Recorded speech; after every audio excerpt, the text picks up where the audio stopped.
It is time to take some photos. So, I think we're going with Jeff. Yeah? Everybody welcome Jeff to the set. Thank you for filling in. Appreciate it. All right, stand up here real quick with me. I just want to talk about a few things.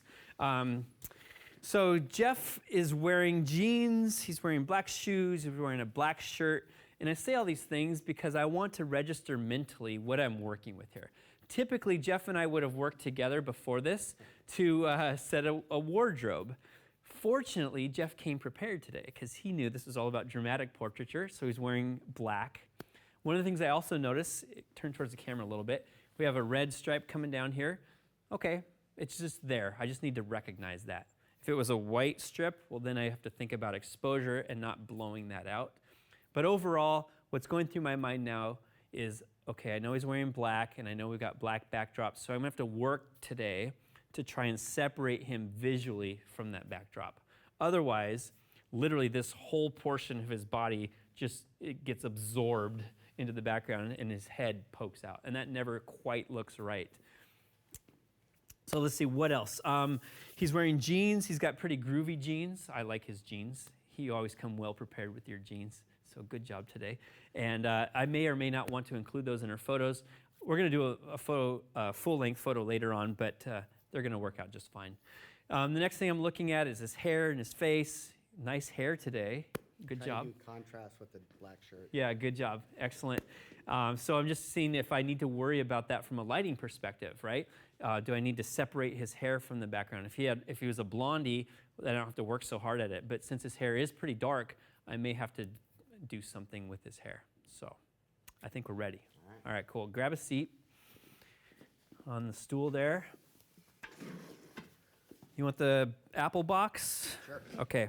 So this Apple box, these are really great for studio work. If you ever get the inclination to buy a set of them, I encourage it highly. They can be positioned in 3 different ways, and you can see it just makes things a lot more comfortable for your model. If the Apple box isn't there, then his feet have to be on the floor, and it kind of cuts off circulation on the back of his legs. So we're going to use the Apple box today.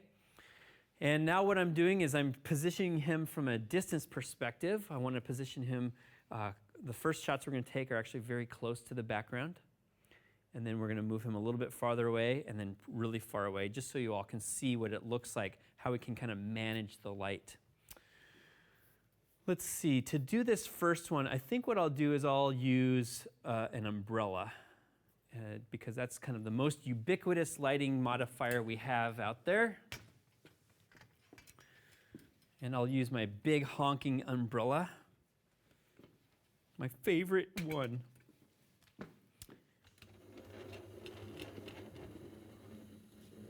Okay, and just to show this off, I think what I'll do is a little bit more side lighting so that you can see what's going to happen here is light from this side of the umbrella here is going to shine onto him, and then light from the other side is going to kind of stream across the backdrop. So we're going to get a lot of spillage, a lot of light spillage here. And I see my gray backdrop is coming down, so I'm going to raise that up. Let me talk about this backdrop stand. I don't necessarily anticipate that you watching at home are going to go out and buy one of these triple backdrop seamless gear-driven stands.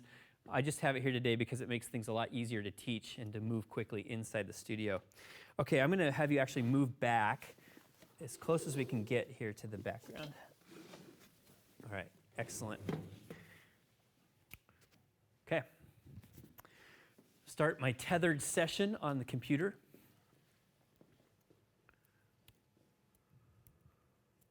Go into Lightroom, and I go to File, Tethered Capture. I'll turn my camera. Start Tethered Capture. And we're going to change the name here to Dramatic Images. And all of this is going good. We're at Creative Live, and we're in Seattle, and it's called Dramatic, and I hit OK. There we go. It looks like my camera is connected. You can see on this little bar here, this toolbar, it's telling you what my shutter speed, what my f-stop is, and what my ISO is set at. So I'm currently at a 1 1/250th of a second. So I said earlier, let's go to 200ths. So I'll do that. I'll go to 200th. Oops, wrong dial. There we go, 200th of a second. And then we're going to start at about F5.6. There's F7.163. There's F5.6. Great. And then ISO 200. And then my white balance is set for flash white balance. Now what I'm going to do is I'm going to turn on my transceiver here, power up that little Photix. It says it's set for channel 1 group A. And now I hit my flash test button. I'm going to fire the flash, so close your eyes. Okay, it didn't fire, which means I got to turn on my flash. That's why we test things out. Okay. And let me connect here so I can go hands-free in just a second. This cool thing that I use, I love these. They're made by Spider Holster. I think they make some of the coolest studio gear. I love using it because the camera just hangs in there nice and solid. Okay, now I'll turn this so you guys can all see what I'm doing. I'm going to turn on my flash. Great. And now I'm checking to make sure it's on the right channel and group. So it says channel 1 group A. And then I'll do a quick little test. So I push here my little test button and it fired. That makes me happy. Next is I got to think about power. I said earlier that I'm anywhere from a 1/4 power to a 32nd. I'm just going to start at 1/8 power. I don't know if that's going to be good or bad, but it's a good starting point. 1/8 power. And now I'm going to set this up like this. And my first shot here, in addition to checking against the background, my first shot here is really an exposure test. I just want to see if I've got my exposure in the ballpark. Okay, here we go. Great. And we're also checking to make sure it comes across inside of Lightroom. Class is over. See you later. Have a nice day. That's great. It actually turned out really well. Hey, all of those settings that I gave you earlier on that camera setup and flash settings page, they work. It's proven right here. So it's just, if you guys ever do checklists, I like doing checklists. This can be like your pre-flight checklist for the dramatic look, those settings that I gave you. It's actually pretty good overall. The brightness on the left side of the screen looks great. We've got a nice dramatic shadow on that side. And the catch light in the eye looks pretty good. So we're just going to go with that. Everything worked. So let's talk about the gray on the background. So it's a black backdrop, right? But look, we've got gray showing up, and that's cool. That's a technique. That's a skill that you need to master and understand. I can make a black backdrop turn gray by how close I place my key light. So here you can see that you're what, a foot away, a little bit less than a foot, and the flash is actually almost, the umbrella is almost touching it. Cool, I've created an effect. I've done my job. Well, let's do our job. Let's say that we want to have less gray or darker gray. So I'm going to move this forward about to there, and then I'm going to have you come forward. And the idea is about 3 feet away, approximately.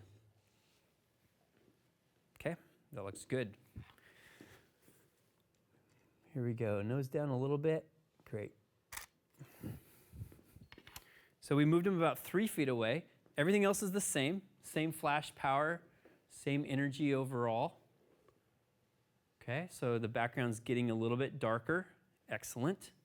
And now we're going to move quite a far distance away.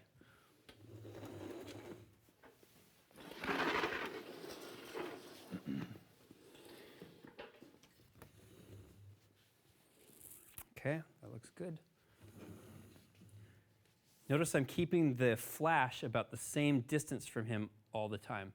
If I change this up, then I have to change my metered value, I have to change my aperture, my ISO, something like that, or my flash power. So I just try to keep that distance about the same overall. Okay. And now the idea is we hope that background goes almost pure black.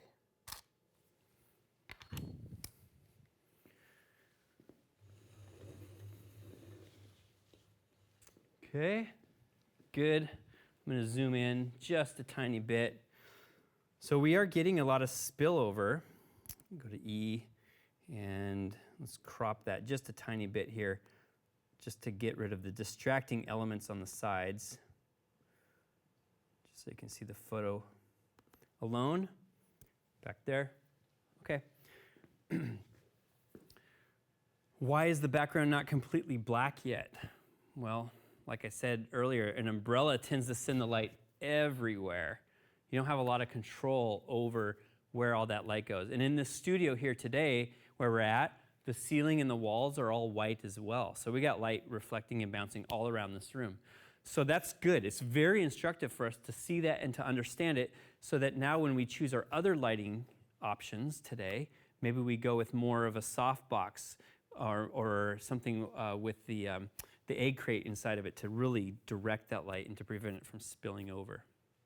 So my question, this would not be a good example of my question, but when I am trying to do dramatic portraiture, I find that I struggle with not being able to evaluate whether what I have achieved is dark and moody or just underexposed. Aha. And I'm wondering, like what would an editor look for to know, like, this is properly exposed and dark and moody? Great question. And let me answer your question by taking a photo, okay? So without saying much of anything, I'm just going to, I'm going to change the brightness of the flash. I'm going to bring that up to half power. Same distance away from the subject, okay? All that's the same. And now I just take the photo. And then I'm going to take one more, and I'm going to change the power and drop it way down.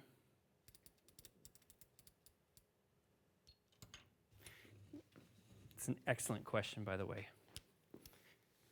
Okay, here we go. Super.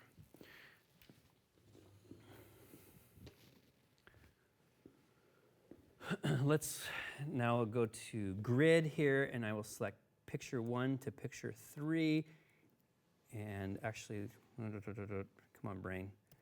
Grid, question 1. What's the one setting in Lightroom that lets you show multiple photos side by side?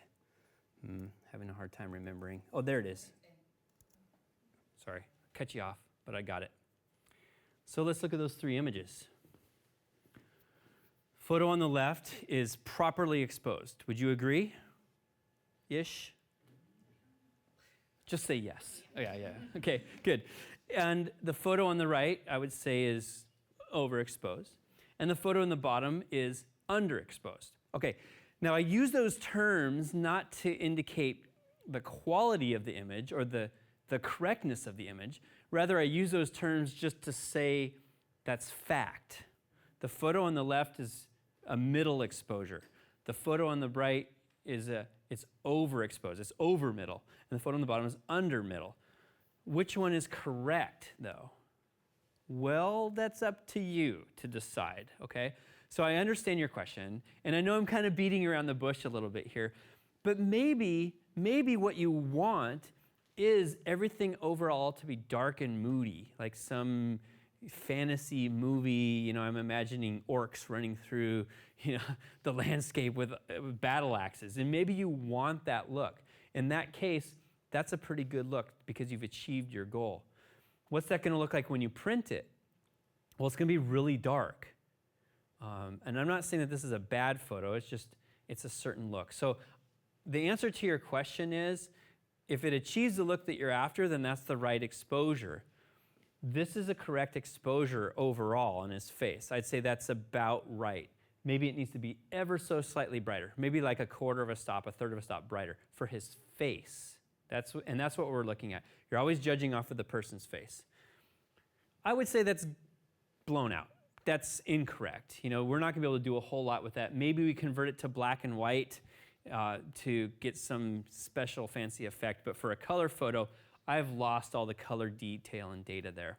So maybe on that side of things, I would say watch those highlights. Make sure that you don't blow out the highlights. But everything less than that is all fair game. And it all comes back to your vision. What's your vision for the photo? If you want everything dark and heavy, including the background, then that bottom one's the winner.